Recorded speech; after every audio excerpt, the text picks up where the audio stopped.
On November 13th, 2022, 4 university students were found dead with multiple stab wounds in their home in Moscow, Idaho. Officers immediately started investigating and were able to find a prime suspect in this case in about a month and a half.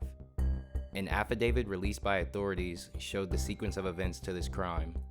We've rounded together a visual timeline with these public records to bring you the important matters in this case. This is C Federal, and you're watching Demonic Secrets.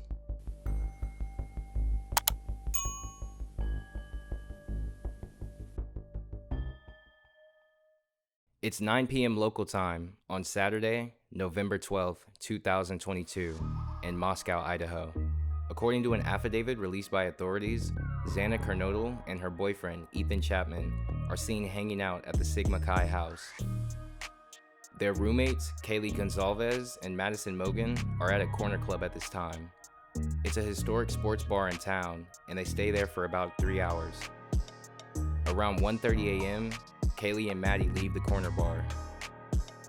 The next available footage we have of them is surveillance footage captured by a camera in close vicinity. They're heading towards a local food truck nearby, which is about 6 minutes from the corner club bar.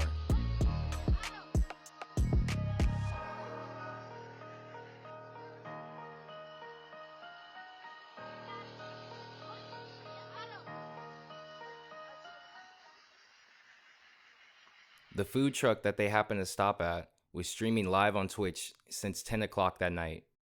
It's not until around 1:41 a.m. we see Kaylee and Madison arrive. Have a good night. Bye. Hello. Hi. Welcome back. Thanks. I think I would like the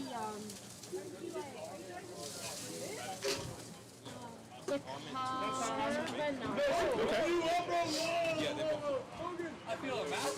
if I have like a free grub truck on my app. Oh, yep. So what you want to do is, well, actually. They order their food from the food truck, and about 10 minutes later, they grab their food from the food truck window and start heading out of frame. Police confirmed at this time that they get picked up by a car service, and they later arrive at home on Kings Road. According to the affidavit, Xana and her boyfriend Ethan are already in the house before the two girls arrive from the food truck. At 2:47 a.m., according to police, a phone owned by the suspect Bryan Kohberger stops connecting to a cell network in Pullman, Washington. This is where Bryan lives and studies criminology as a PhD student. At 2:53 a.m., authorities say that a white sedan registered to Bryan Kohberger can be seen traveling towards the highway that connects Pullman, Washington to Moscow. At 3:29 a.m., surveillance footage obtained by authorities captured the white sedan making an initial drive by the Kings Road house. Authorities said that this car would make 2 more passes around the property in the next half hour. At around 4 a.m., Xana receives a DoorDash delivery. The delivery is contactless, and the order is left outside the front door. According to court documents, a surviving roommate would later testify this was around the same time she woke up to what sounded like Kaylee playing with her dog. She also reports hearing Kaylee say, "There's someone here." At 4:04 a.m., authorities say that the white sedan can be seen driving into the neighborhood for a 4th time. According to phone records, Xana is awake around this time and is on the TikTok app. The same surviving roommate would later testify that she heard crying coming from Xana's room.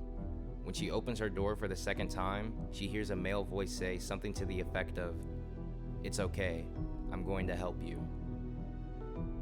At 4:17 a.m., a security camera on a neighbor's house picks up a distorted audio of what sounded like voices or whimper, followed by a loud thud.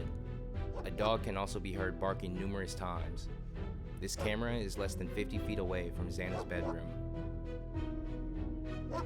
The surviving roommate then opens her door for a 3rd time, and this time she sees a masked man walk past her towards the sliding door in the kitchen.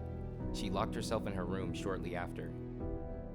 At 4:20 a.m., the white sedan is seen leaving the neighborhood at high speed. 5 minutes later, that same vehicle is seen back in Pullman, Washington, nearby where the suspect lives. Authorities say that the data collected shows the suspect's phone appearing near the crime scene at around 9:15 a.m. Approximately 8 hours after the killings on Kings Road, a 911 call reports an unconscious person at the scene of the crime. It's at this time that Moscow police find the 4 bodies of the victims. They would later disclose on the 16th of November that the 4 victims were stabbed to death, but a murder weapon has not been found at this time. The 4 were stabbed with a knife, but no weapon has been located at this time. 2 weeks after this, a memorial service was held at the University of Idaho. The families of the victims would then pay tribute to the loss of their loved ones. Maddie has truly been a blessing in our lives. Watching her grow and mature into the amazing woman she became is truly priceless in our hearts. She was the world to us. The date is now December 7th, and no suspects have been publicly named by the authorities. They would then ask the public for any information that they could give about the white Elantra. Information of a white vehicle that was in the area, either during the time frame of the homicide or around the time frame of the homicide, and we are just wanting to talk to the individuals who were in that vehicle. Thursday morning on December 15th, authorities would stop Bryan Kohberger and his father for tailgating a van. Sheriff deputy would then ask the two where they were going, which Kohberger's father would then disclose. Oh, how you doing? How y'all doing? Good, good. Take your driver's license real quick if I could. See, it's right up on the van, man. You right up on the back of that van. We're over for tailgating. Is this your car? Okay, cool. Where you headed? Well, we coming from WSU. What's WSU?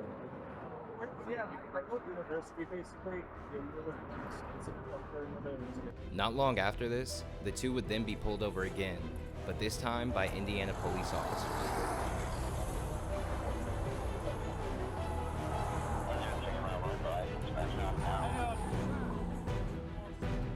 Both departments would then disclose later that they did not have any identifying information on Bryan at this time.